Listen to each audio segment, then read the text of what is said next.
I'm shooting, I would tuck the lunchbox. This is my armpit. Wow.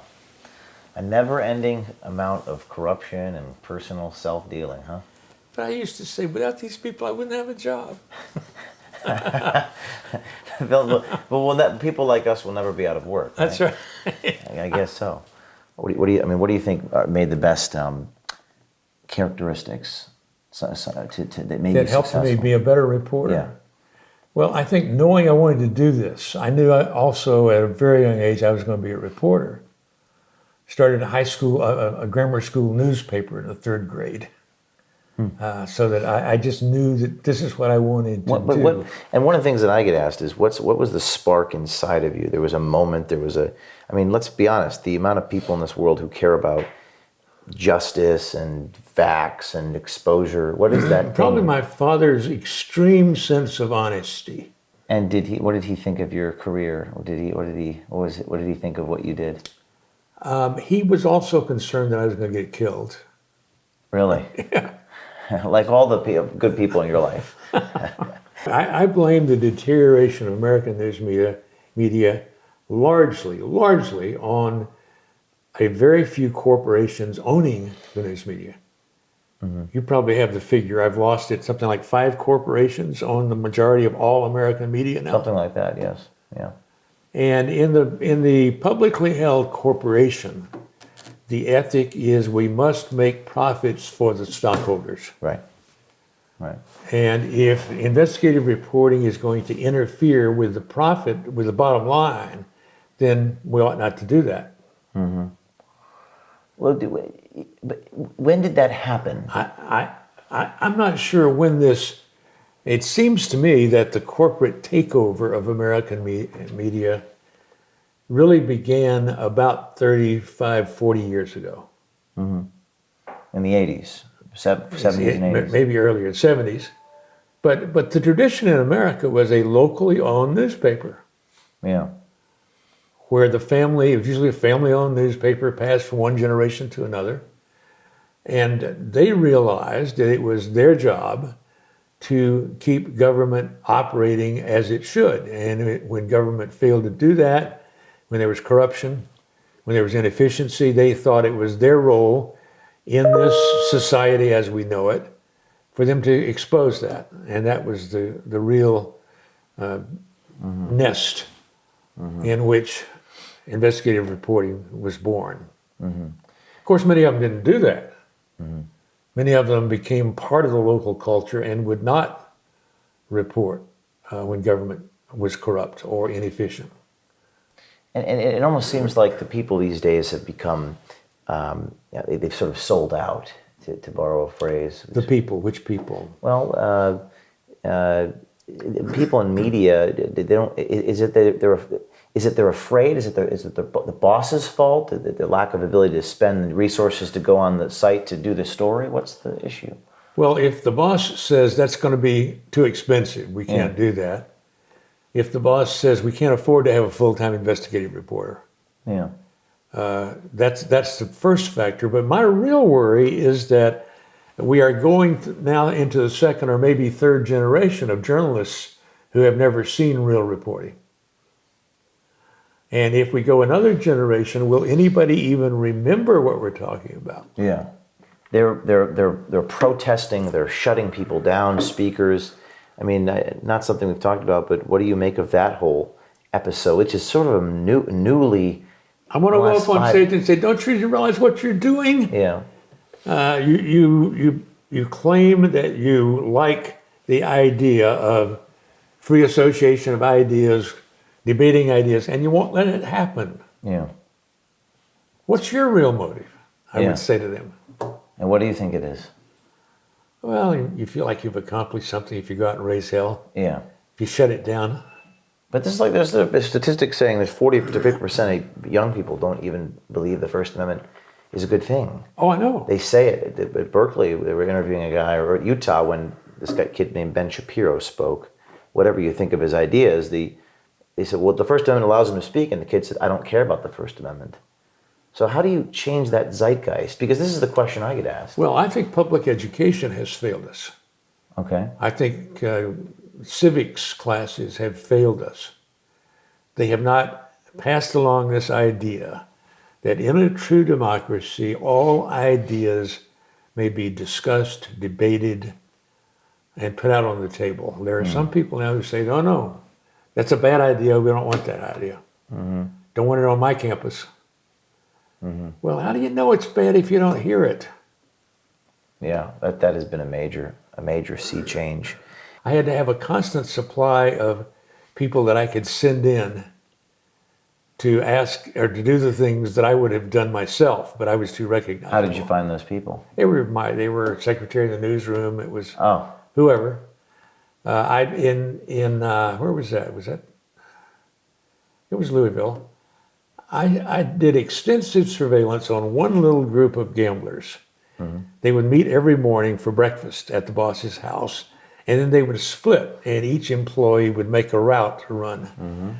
I learned from watching people that once they succeed at something illegal, they tend to follow the exact same pattern. yeah. And so one of these guys on his route, I followed each one of them separately until I knew their complete routes. They were actually running to stores to pay off yesterday's winners and take today's bets in. And so in one of these places, a tiny little drugstore, and I knew if I went in there, I didn't want this guy to recognize me. So his timing was so exact. I had my wife go to the drugstore exactly at the time he should be there, and the timing was so perfect, he held the door for her. Really?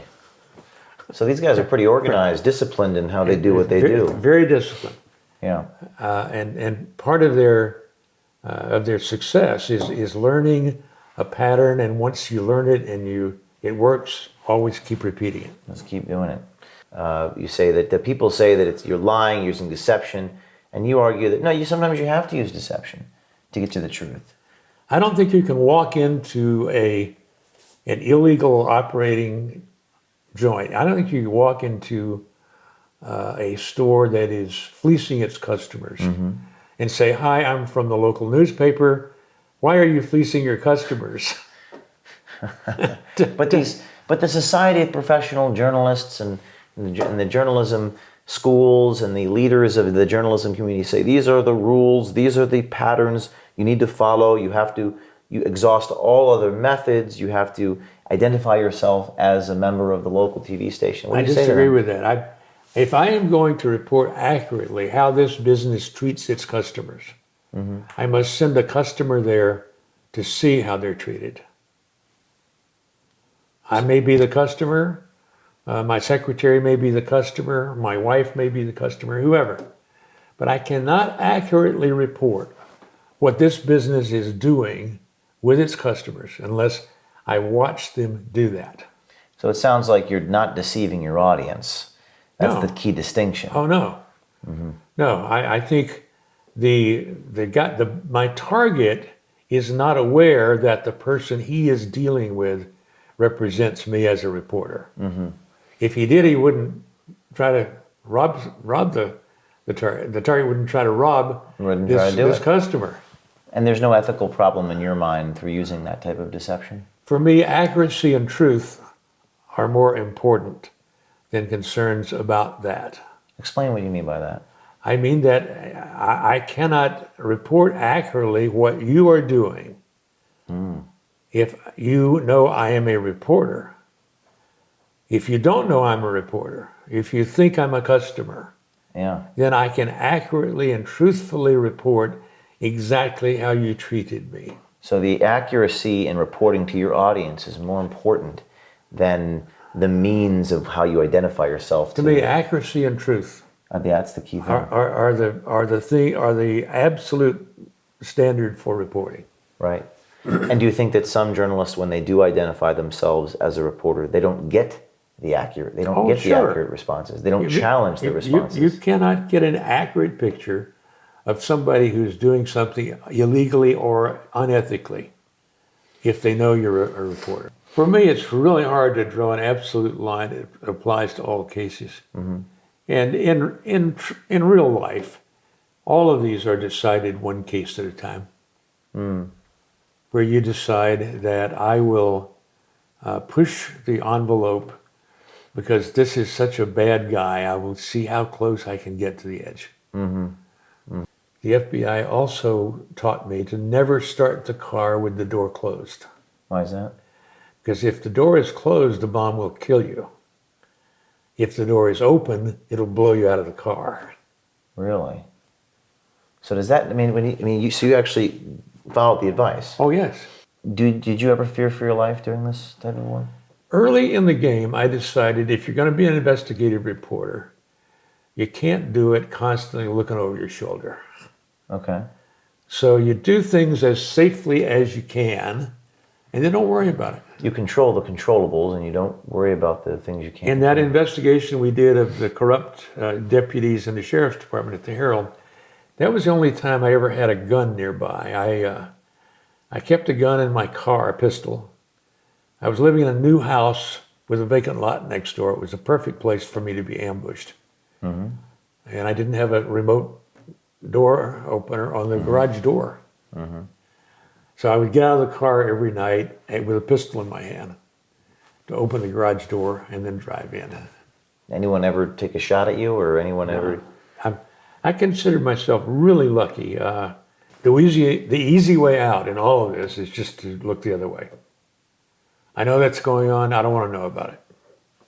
Did you see that a lot in your career? Yeah, where people we would say those are good people, but they're not going to take personal risk to fix what they know is wrong. Is that what it takes? That's what it takes. It takes some personal risk. Yeah. You may risk your job. You may risk your life.